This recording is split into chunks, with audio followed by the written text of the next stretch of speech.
बम बम, हर हर महादेव, जय महाकाल। मित्रों, क्या दुनिया का कोई भी माता पिता ये चाहेगा कि हमारा जो बेटा है या बेटी है वो किसी बोझ में दबकर मर जाए या बोझ के तले दबकर कष्ट सहे? ऐसा कोई दुनिया में माँ बाप है जो अपने बच्चों के साथ ये दृश्य देख सके, ये बात बर्दाश्त कर सके?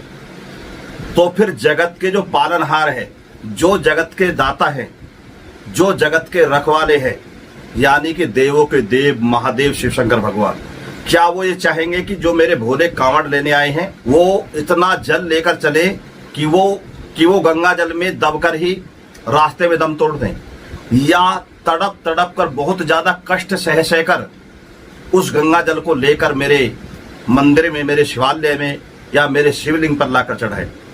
नहीं, बिल्कुल गलत है। कोई भी माता पिता अपने बच्चों को परेशान नहीं देख सकता, तो जगत के दाता, जगत के रखवाले क्यों आपको देखेंगे? जिसने आपको बनाया है, क्या वो आपको कष्ट देंगे? क्या वो चाहेंगे कि आप गंगा जल में दबकर आइए, कष्ट सहकर आइए?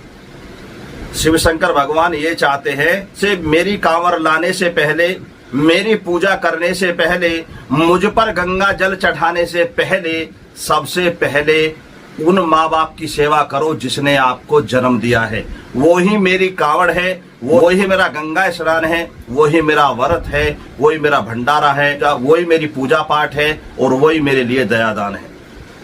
तो फिर आप क्यों भूल गए इस बात?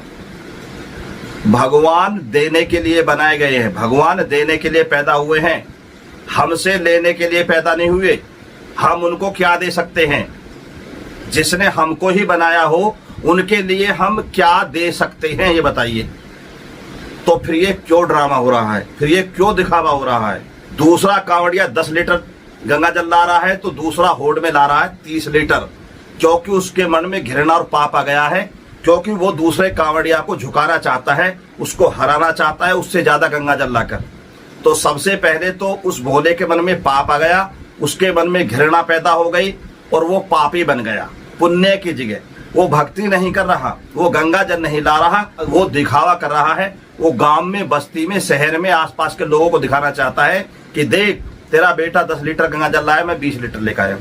तो ये कांवड़ थोड़ी है।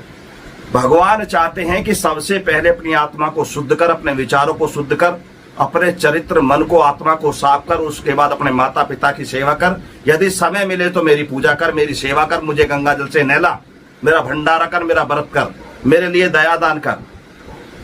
तो फिर भी फालतू के दिखावे क्यों हो रहे भैया? भगवान भाव के भूखे होते हैं। यदि आप 100 ग्राम गंगा जल सच्चे मन से भगवान शिव शंकर को लाकर चढ़ा देते हैं, उससे ही शिव शंकर भगवान प्रसन्न हो जाएंगे। मैं कहता हूं 99% सत्य बात तो यह है, कोई भी 300 लीटर, 400 लीटर या 350 लीटर जल लेकर कोई नहीं चल सकता। चल सकता है कोई? नहीं चल सकता भाई। गंगा जल लेकर वहां से चलेंगे, किलो 2 किलोमीटर चलकर बहुत सारे भोले क्या करेंगे, बाहर उस गंगा जल को रिता देंगे, बस एक डिब्बी में गंगा जल रखेंगे। या फिर क्या करेंगे, उस गंगा जल को, उस कांवड़ को लेकर किसी टेम्पू में, मोटरसाइकिल पर, ट्रक में, बस में, गाड़ी में बैठ जाते हैं। रोज पकड़े जाते हैं, पत्रकार रोज पकड़ते हैं, भोले आपस में रोज पकड़ते हैं। बहुत से कांवड़ को रास्ते में छोड़कर भाग जाते हैं। तो ये कोई कांवड़ नहीं है। ये बात, सबसे बड़ी बात यह है कि जो माता पिता को अपनी टोकरी में बैठाकर गंगा जल की जगह अपने माता पिता को बैठाकर ला रहे हैं, हरिद्वार से, ऋषिकेश से या गंगोत्री से, ये सही है? बिल्कुल गलत है। अरे तुम तो कष्ट झेल ही रहे हो, क्योंकि तुम तो दिखावा कर रहे हो। घर चाहे पानी में न देते हो, रोज में जूता मारते हो, वायरल होने के लिए, भीड़ में अपना नाम करने के लिए, अपनी पहचान बनाने के लिए, वो व्यक्ति कुछ भी करने के लिए तैयार है। तुम पुण्य नहीं कमा रहे हो, पाप कमा रहे हो। अपने माता पिता से पूछ लो जो तुमने टोकरी में बैठाई हुई गंगा जल की में, उनकी गर्दन छिल गई होगी, उनकी कमर अकड़ गई होगी, उनके जोड़ों में दर्द हो गया होगा, वो तुमको गाली दे रहे होंगे, लाया कांवर के नाम पर हमें और परेशान कर रहा है। अरे इतना ही बढ़िया है तो अपने माता पिता को ऐसी गाड़ी करता, बढ़िया सी गाड़ी करता, उसमें तसल्ली से बैठा कर ले जाता, खिलाता पिलाता, उधर से गंगा स्नान करा के फिर एसी में आराम से बैठा कर लाता। ये है तेरी सेवा?